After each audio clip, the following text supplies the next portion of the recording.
bushed. Number 3, war. What war? Gate, an update.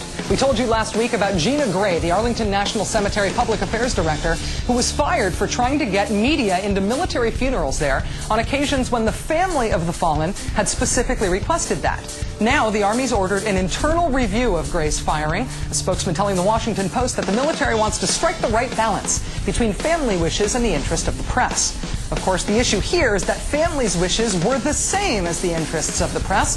Families wanted media coverage of the funerals, and the media wanted to cover the funerals. Seems like those two things wouldn't be that hard to balance. Number 2, America for Sale Gate.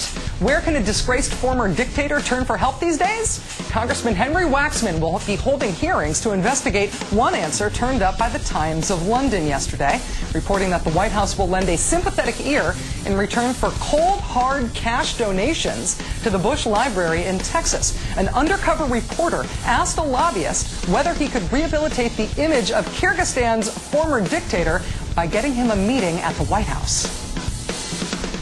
I think that could be worked out. I can't promise that we can get to the president because he doesn't meet with a lot of former presidents.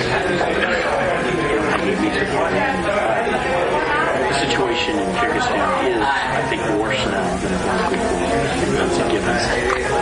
And I think that some things could be done. I think that the family, children, whatever, should probably look at making a contribution to the Bush Library. How big, I don't know yet.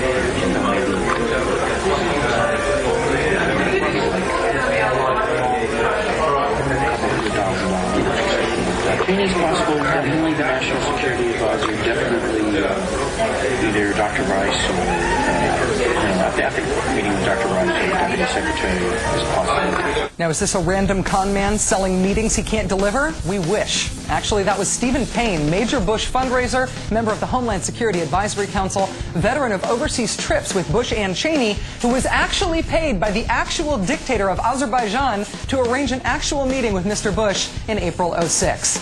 Wonder how he pulled that off. And number 1, serial driller gate. President Bush today lifted an executive order banning offshore drilling. It's an order that dates back to the other President Bush.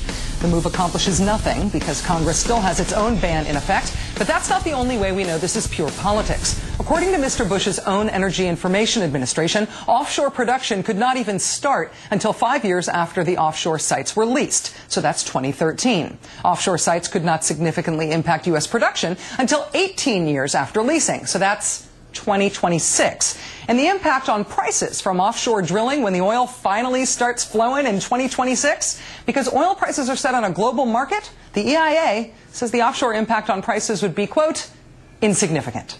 But the political impact, priceless.